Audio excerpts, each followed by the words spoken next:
Viral sensation noon na si Hansel Emmanuel magpapadraft na sa NBA. Lakers, interesado sa kanya? Magiging makasaysayan kung si Hansel Emmanuel ay makapasok sa NBA. Siya ang magiging kauna-unahang one-arm player sa kasaysayan ng liga, isang tagumpay na magbibigay inspirasyon sa buong mundo. Noong 6 na taong gulang siya, naaksidente siya sa Dominican Republic na naging sanhi ng pagputol ng kanyang kaliwang braso. Sa kabila nito, hindi siya sumuko at patuloy na pinaghusay ang kanyang laro. Lumipat siya sa US at naging viral dahil sa kanyang mga dunk at assist sa high school basketball. Ang kanyang kwento ay patunay na walang hadlang sa determinasyon at pagsusumikap. Naglaro si Emmanuel para sa Northwestern State University noong 2022 at 23 season at lumipat sa Austin Peay Governors noong 2022 at 23. Bagamat limitado ang kanyang playing time at statistics, patuloy siyang naging inspirasyon sa maraming tao. At netong bago lang, iniulat na nagdeklara siya para sa 2025 NBA Draft. Kung siya ay mapili sa draft o makapasok sa isang NBA team, siya ang magiging kauna-unahang one-arm player sa kasaysayan ng liga. Bagamat hindi siya kabilang sa mga top prospect sa mga mock drafts, ang kanyang determinasyon at kasikatan ay maaaring magbukas ng pinto para sa kanya sa NBA Summer League o bilang undrafted free agent. Ang kanyang kwento ay patunay na ang dedikasyon at determinasyon ay maaaring magtagumpay sa kabila ng mga hamon.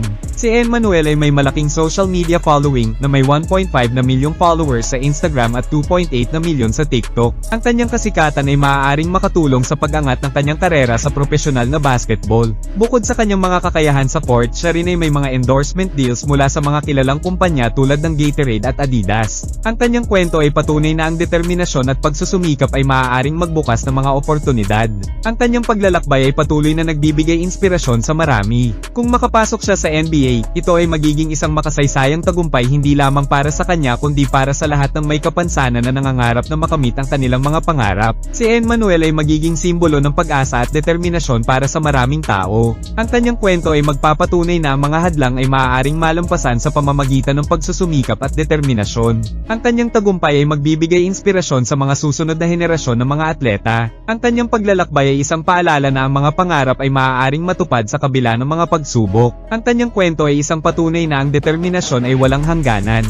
Sa kabuuan, ang pagpasok ni Hansel Emmanuel sa NBA ay hindi lamang isang personal na tagumpay kundi isang makasaysayang pangyayari na magbibigay inspirasyon sa buong mundo. Ang kanyang kwento ay patunay na ang determinasyon at pagsusumikap ay maaaring magtagumpay sa kabila ng mga hamon.